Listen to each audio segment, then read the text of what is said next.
David Reske, CEO of Nowspeed Marketing, and welcome to this edition of In the Now, where we focus on uncovering the myths and misunderstandings of marketing and leadership with some of the world's most interesting people. And my guest today is Kyle Hammer from Houston, Texas.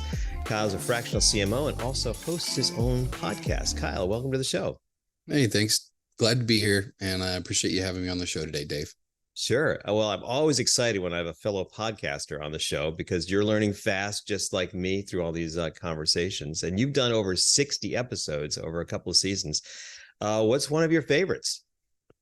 Well, one of my favorites is the one that I just forgot to hit record on. So I'll have to go back and do it again. But actually, there was a conversation that I had. It was probably the first one I ever recorded. And it was with a guy who's now blown up as a big influencer. His name's Chris Walker. He's on the demand, I think it's Demand Generation. I can't remember what the name of his podcast is, but he and I just had a conversation about marketing. It's changing, what was going on B2B. And we had very opposite points of view as it related to events and as it related to sales and marketing and how they should align. And it was a fascinating conversation that I think hooked me into challenging the way that I thought. And the podcast was born from there. So. Wow, that's awesome. So yeah, sometimes I think marketers, we get into the same group thing. So it's always refreshing when you have those kind of challenging conversations, right? Oh, and especially if it strikes a nerve with you where you really feel like you have to be defensive. And I think what I've found in my career, if there are moments where I have to be defensive, I really need to dig in and figure out why I feel that way. Is it I'm justified in my position, or is it this is an opportunity for me to grow, change, and potentially add additional capacity, new thinking to my repertoire? And so that particular conversation was challenging enough for me that it opened my eyes to a few new ways to approach marketing budget, and leading teams. And that was it was a very good conversation for me personally. So very good. Well, I hope this is one of those conversations as well. So as you know, I like to start these conversations with what I call a myth buster question. And the question that we've been talking about, I think what everybody's talking about, is AI. And how that's going to influence how we do our jobs, what marketing does, what productivity, all of those things. And the myth I want to explore with you is that AI is going to decimate marketing jobs. True or not true? Oh, that's you look at the tech layoffs over the last 9 months, and it's kind of hard to not see a trend that lines up directly with ChatGPT launching and AI coming out and everybody jumping on board. But I think that is a myth. I do not think that AI will decimate marketing jobs. As a matter of fact, I think it's going to reinvent marketing and the way marketing has been promising to the market that they're going to reach out. To me, what I see happening with AI and with jobs is we're now going to actually be able to reach personalization, reach the market at scale in a way in which it's intelligent.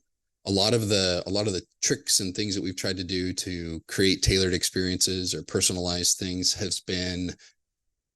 it's really been kind of amateur, right? You go grab a few pieces and parts, like a giant Mad Lib. Oh, well, let me just grab this piece and that part. And it's not really intelligent or conversational or really truly personal. It's just our best guess at what we think personal is.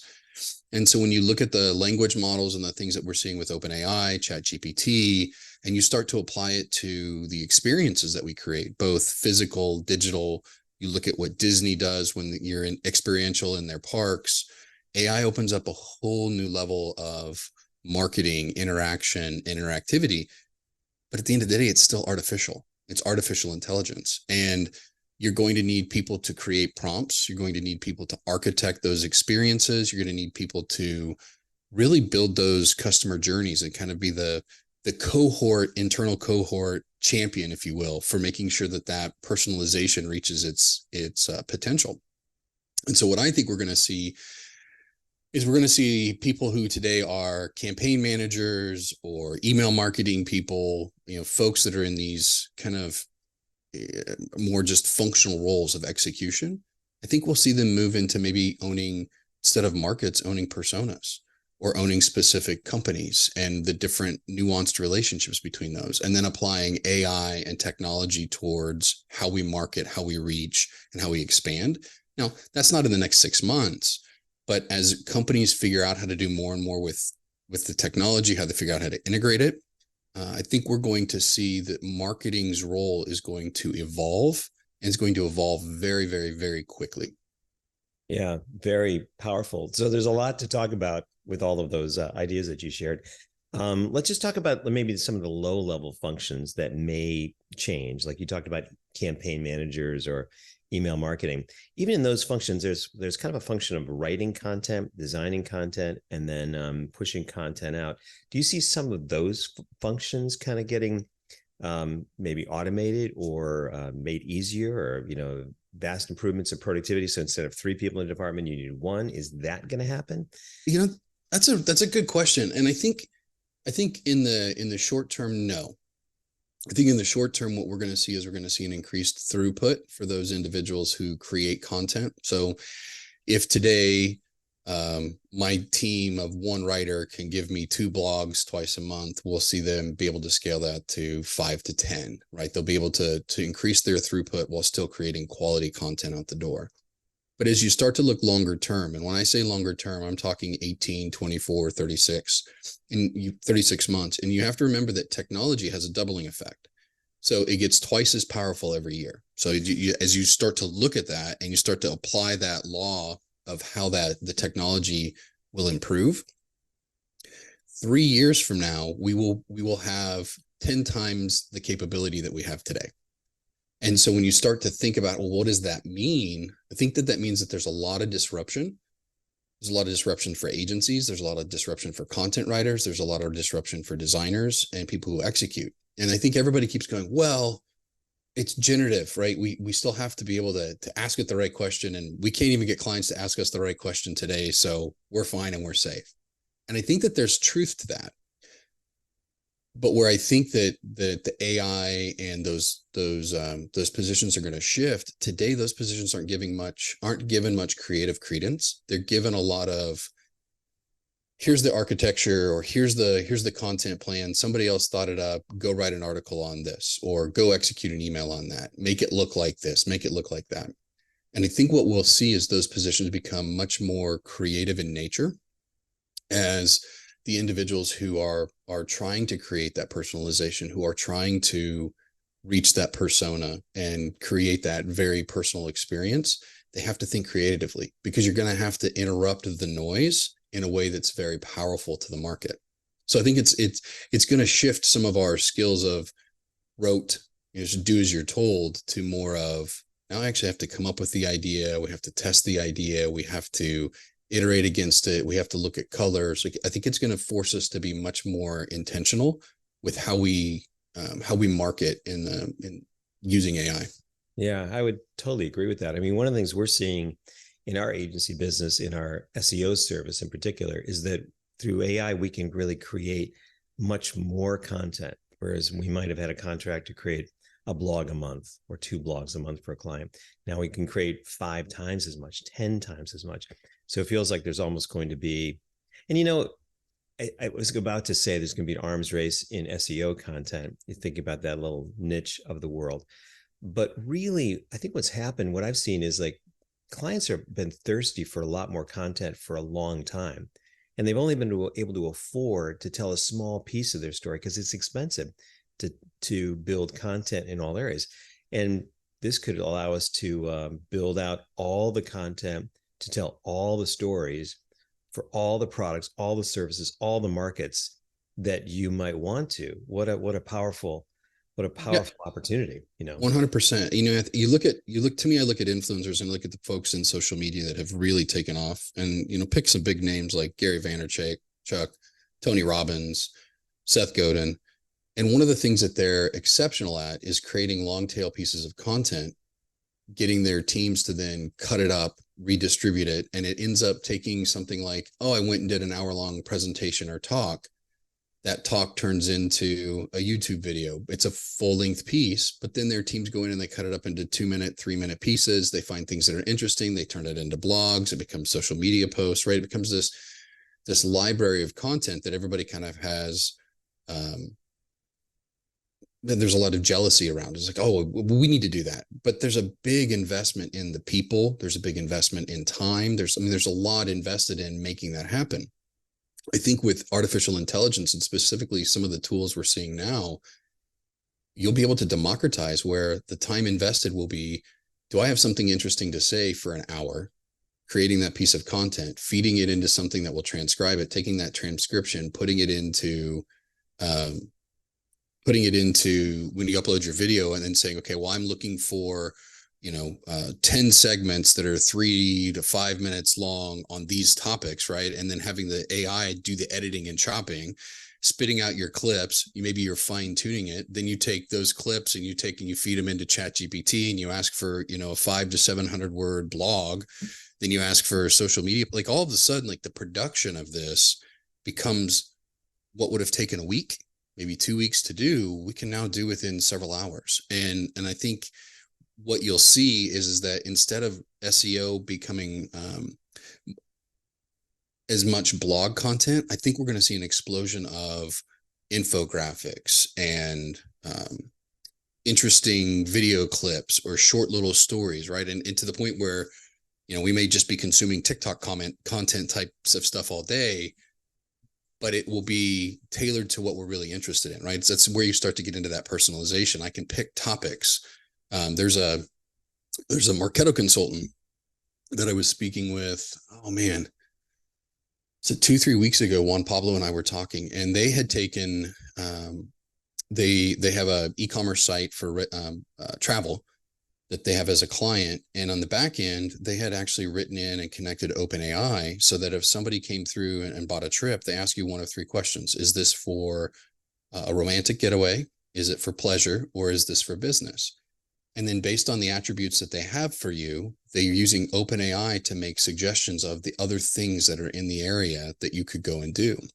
And so I think that we're going to see the algorithms, the prompt architectures, that personalization, going back to the persona stuff, taking our video form content now, doing a lot like what we see on our For You pages, and our experiences are going to be very tailored across multi-mediums of content. Like you're almost will be preemptively served things that you're thinking about before you even think about them. And that I know that gets into a little bit of the Big Brother scary type stuff, but it also is, I think, a lot of what we've been trying to reach with search, what Google's been trying to do. Because I remember back when Google's first came out, right? It was just to index the pages. And then they tried to make it prettier. And then they tried to apply logic based on where you're at or things that you'd searched for before. Like, we keep searching for this ultimate convenience. And I think with the things we've unlocked with the language models in AI, we're going to see that personalization move much further into the video world and content tailored for us. And that level of personalization is just going to require like an exponential level of new content to feed it. Yes. That example that you had, from I'm asking my prospect 3 questions, and I need the content to personalize that experience, whether it's on my website or it's being pushed out by email. You're going to need a lot more content, whether it's video or infographics or whatever, to feed that, so that we almost need AI to be able to afford to create all this additional content. But the marketing job changes, right? So if you have that, getting back to that, our core mythbuster idea here is marketing jobs going to be decimated. If the realization is now I can create all the content that I've wanted, you need somebody who's got to put together the plan, the strategy, and then figure out how to actually do something with it. So what kind of, maybe just kind of job changes are going to happen in marketing to basically give us the skills we need to be able to do those kinds of things? I think that's a really great question. And what I think outside of the job, because I you can't really, I can't sit here and say, oh, these will be the things that somebody's going to sit down and do in their job. But I can tell you that I think there's going to be a shift in the types of people we have in these roles. And I think that it's going to be, I had a mentor tell me a long time ago that everything that is old is new again, and talked about the cyclical nature of things that happen in life. And I think there was a time, and not to romanticize a certain period, but I think there was a time where marketing did a really great job of balancing both the art and the science of telling a story to facilitate sales, right? To facilitate the commercialization of product or the movement of ideas. It wasn't weaponized like we saw with Cambridge Analytica. but it was used to improve modern convenience and to facilitate like 40s, 50s, 60s. You had really had people using research, doing consumer studies, looking at what was the right way to write a message. Do we do great headlines with a little story? I mean, there was a lot of balance of art and science. And so what I think we're going to see is a high demand for skills of people who are technically um, aware is not the right word. Savvy. Yes, thank you. They're technically savvy enough to be able to move their way around tools, but they're creatively driven, and they are going to balance both the art and the science of building what's going to be, I want to call it a digital bromance with your customer. And when I say bromance, like I used to say, oh, it's a romance, like you're trying to sweep the customer off their feet. And I don't think it's as much that anymore as a bromance, where it's like, hey, I really like this person. I like hanging out. We can hang out. We can catch up. We can do our thing. Or, in the moment of need, I can call them and they're going to show up for me. I think that we're going to see the relationships of companies with consumers, or big B2B, B2C, shift in that they're going to need to become available when I need you, because everything's always going to be on. So it's the marketing is no longer buy now. I don't think it is. Here's why you should like me. Here's why we should hang out. Here's how you can depend on me. And those skills are going to require the marketers to think creatively, right? And balance the art of what's the creative idea? How do I actually talk to my market? What is it that they understand? How can I get them to trust me? All of those components with the science of, okay, but what do they really need at this point? What emotions are they experiencing? How do we actually talk to those pieces? What does the data tell us that we're seeing it? So there's going to be a new breed of marketer that's going to have to be data literate, but also creatively sound and thinking outside of the box. Yeah, I love that. You mentioned the customer journey earlier, and I think having marketers that can think strategically about the customer journey, and I love the word that you use there, bromance, too, because you're trying to drive engagement and interactions around every piece along the customer journey. It's so funny, as an agency, often we have clients that say, "Oh yeah, I want to produce content across the customer journey, but really I just want people who want to buy now." Right. Mm-hmm. You just want people, I just want to market to those 3% of people who are in the market now and want to buy something. But if you don't market to people along the whole customer journey, right? Awareness, engagement, consideration, purchase, all of that, you miss out on so much. And it feels like we're going to need marketers who can think strategically about that whole journey for every product and all the pain points, and then create the content and evolve the content, because it's always going to change, right? Along the way. And so that whole planning, I think we're seeing a deeper need for planning and strategy and thoughtfulness around that. The folks that are, kind of got into marketing because they could, use HubSpot or MailChimp to send, an email, those jobs have got to evolve to a higher level, right? I agree. And I think one of the things, specifically in the B2B world, that we've been really poor at is I'll call it digital merchandising.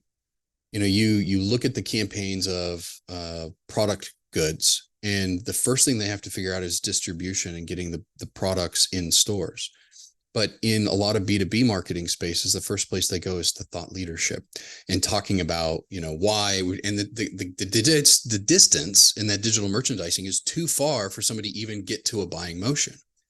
And so I think that what we will see, what I'd like to see the world do specifically in B2B, is start to mimic more of the consumer in being available and focusing on the customer, the 5% that's in market first, and then starting to expand upstream into the interest, awareness, thought leadership, right? Working backwards inside of that funnel. Now, I understand there's different experiences all the way through there, but at the end of the day, I think that a lot of the private equity, venture capital money that we've seen poured into B2B, and then the ability to instrument and track stuff that's bottom of the funnel, ready to check out right now, has made us hyper focused on spending money on things that are going to buy today. But if you think about trying to merchandise in a grocery store, if you want people to buy something of your product today, you have to put a physical body there. You have like you start to drive up your cost of sale because you haven't done the whole entire plan. And so to your point of strategy, I think that it's going to force organizations to look at how they build their marketing plans, how they reach their market, and do so in phases, and taking, for startups or even mid-stage companies, taking bite-sized chunks of looking how they complement or reach the market versus trying to say, well, we need more thought leadership, right? To your point of people coming to you and saying, hey, we want to talk to the whole customer journey, but give us more sales. Yeah, well, the whole customer journey, only 5% are buying at any time, right? We know 95% of the market is still out there, needs to be educated, needs to be disrupted. We know that it takes 150 to 220 interactions or interruptions for somebody even to begin to recognize your brand. Most outreach sequences only have 3 or 4 touches. So we've got to start actually looking at this more scientifically, but not losing the creativity, right? You can't use the same message 300 times in somebody's email without irritating them. That's where the bromance comes in. We to your point, there absolutely has to be more thought in what is the strategy, how are we architecting this, where are we spending our resources, so that the market grows, and that you build an evangelist, you build somebody who's crazy, psycho, lovely, and shares in the dark web, right, on all of the social channels or the back channels, the stuff that you can't track about your brand, about your business, about what it's meant to you.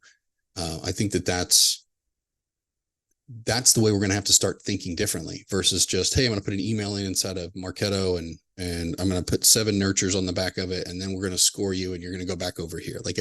It's going to shift a lot, I think. Yeah. Instead of 7 nurtures, you might need 7,000 permutations of those nurtures. And it takes strategy and planning to get to that. But let me come back to one other thing you said, which is really important, which is the creativity aspect.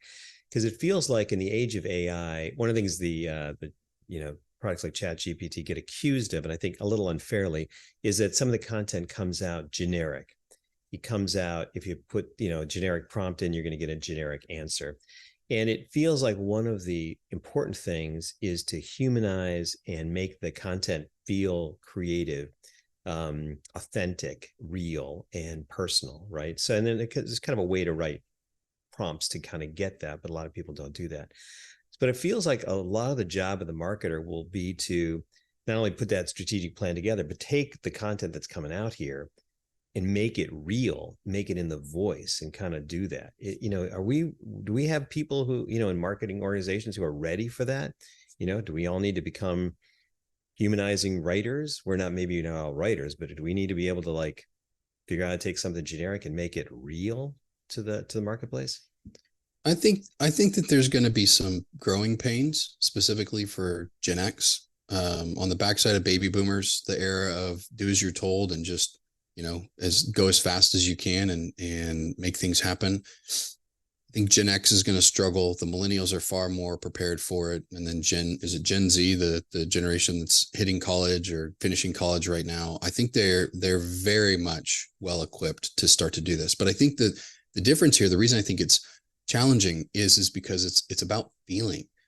In order for it to feel human, you have to craft a prompt that asks human questions. And in order to do that, you have to get in touch with the emotion. You have to be there's language choices. There's the way that you frame questions, right? Garbage in, garbage out with ChatGPT and AI today. That will improve, but it's only as smart as the language models from 2021. So it's even 2 years behind the stuff that we have today. As far as language, I couldn't take a ChatGPT blog post and target it at Gen Z because it doesn't have the words like bruh, trust, like what my kids or teenagers are running around talking about. It's not built in to think and talk like that, but that's what the market's going to become to expect. And so I think as we have new marketers come in, or as if I'm somebody who's kind of my age and looking at it going, well, what can I work to improve on? Yes, you need to be AI aware, but I think what's going to be more important is how you look at And it goes back to romance. How do you, or bromance, right? How do you create a relationship? How are you asking questions? How are you building things? Even to when you're asking it of the AI environment and structuring what your language models and style and tone and voice and those pieces are, it's all about your customer. It's all about the prospect, and you're going to have to listen, right? You can't do it through brute force anymore. Well, you can, but that brute force is going to largely become part of the white noise. And the people that are going to stand out are the people that are very intentional, focusing on the emotion, focusing on the language, and creating that human experience in how they're asking things and getting ChatGPT or the AI tool to create things for them. Yeah. It strikes me that with every wave of marketing, and I've been doing this like you for a long time, we kind of get a vision for whole new capabilities that are out there. So like when the web happened, we're like, oh my gosh, we can put stuff out there and anybody in the world can get this. When email marketing and marketing automation took off, and social media, we're like, oh my gosh, we can really do this whole new thing. It feels like with AI and the ability to create content quickly and easily, we're going to see this new opportunity to tell all the stories for all the products across the entire buying cycle in a humanized way that's completely personalized. And it feels like marketing jobs are just going to explode to make that happen, not contract. I think the jobs that are a lot of the jobs that we see, the button pushes, you think of the George Jetson type things, to push a button. I think some of those jobs that we see today will go away, but I don't think the demand for bodies or creating that human experience is going to leave. I do tend to agree with you. I think we're going to see a demand for more creatives. We're going to see a demand for people who can tell interesting stories and have thoughtful ideas, who are very intentional. People that maybe were marginalized, introverted, and weren't thriving in marketing environments now will thrive because they can sit behind the tools and help craft that experience. And I think the other thing that AI will force us to do, which we've been bad at as marketers, is it will force us to narrow and focus, right? We can only really work on the things that matter. And I think that's going to be important as businesses look to scale, as they look to go capture market space. It may not be boil the ocean anymore. It doesn't matter what my ICP is. We're going to have to do a lot more work on understanding my ideal customer, understanding what their emotions are, what's going through with them. I was talking with Elza Mullock, and she's a fractional CMO, owns a psychology-based marketing agency. And she said one of the things that the research that she uses to frame how they market is coming back and showing us is that the way people view the world is as much about how they're viewing the world in their current situation today as what they experienced and how their opinions and relationship with the world was formed between the ages of 10 and 18. And so comic references, relationships, school, everything that was going on during those formative years, even if I'm in my career stuff, right? The Gen X, you throw out a Friends reference to Gen X in, you can use it in your marketing today. At least 60% of your audience is going to have had an experience of being in high school, talking about friends, being in college, talking about friends, sitting around watching Friends with friends, right? Like it was such a pop culture component that it influenced how people saw the world. Just like there are a lot of women that are in engineering careers who engineering wasn't seen as something like STEM, wasn't really something that was promoted or embraced for young women. So there may be insecurity as you're trying to talk to them, and they may have more challenges with needing to do permissive based, getting permission if they're your champion or your decision maker. So that there's nuances to the psychology of what they've come through that now you have to be much more intentional. You're going to have to be much more intentional at listening to that, talking to that, and then ultimately crafting those stories with the content and all these great tools that you have. It's at the end of the day is speaking to your customer in a way that they feel seen and feel heard. Yeah, very, very powerful. It feels like, AI is really going to change the way that we do marketing. And I think the thing I've learned from this conversation is the power of personalization and humanization of content. It feels like maybe in the last few years, you're running a Marketo campaign, you were lucky to get that email out, that 7-touch campaign. You felt, just happy that the campaign's going out. Now, everybody's going to have all the content. Your competitors are going to have all this content. You better make it powerful, tell a good story, humanized, connect to where people are emotionally. And that's going to take deeper thought. Will AI be able to do that automatically?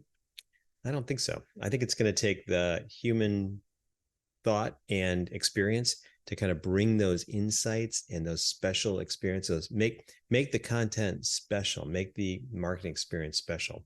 That's maybe that's going to be our new job, right? Well, I think it was our job all along. Exactly right. It didn't change the job. Tooling changed, and so hopefully, hopefully we take a giant inhale, step back, look at the world, and start thinking, and start planning and positioning ourselves and moving ourselves towards a better experience with our market and with our customers. And instead of trying to be all things to all people, just be something special to those that matter and are meaningful for your organization. I'll start to channel my inner Don Draper. There you go. Back to those special experiences. By the way, I'm on season 4 of Friends, so I'm a late bloomer to Friends. So maybe I'll get all those references myself one day. It's in the podcast that I recorded with Elza, we talked about the Friends pivot, which is and you'll see it in the coffee shop. They'll move the camera and it changes the dynamic, and they do it to change the emotion, change the mood. But she referenced that with their team, and everybody was on her team. They're Gen Xers, and she was like, they all got it because they understood the Friends pivot. So, I think there's a lot of pop culture that influences us, and it'll make its way into things that we didn't really quite understand. So, wow. Well, Kyle, this is a fascinating conversation. Thank you very much for joining me. If people want to connect with you, learn more about you as a fractional CMO for their company, or how to connect with your podcast, how would they do that? The easiest way to find me is Google, on LinkedIn's Kyle Hamer, Hamer. I've got links to my website and my podcast right there. I would love it if you connect and follow. I always like meeting new and interesting people. And so that's the easiest way to get a hold of me. Great. Well, thanks again for joining today. I really appreciate it. Great conversation. Pleasure being here, David.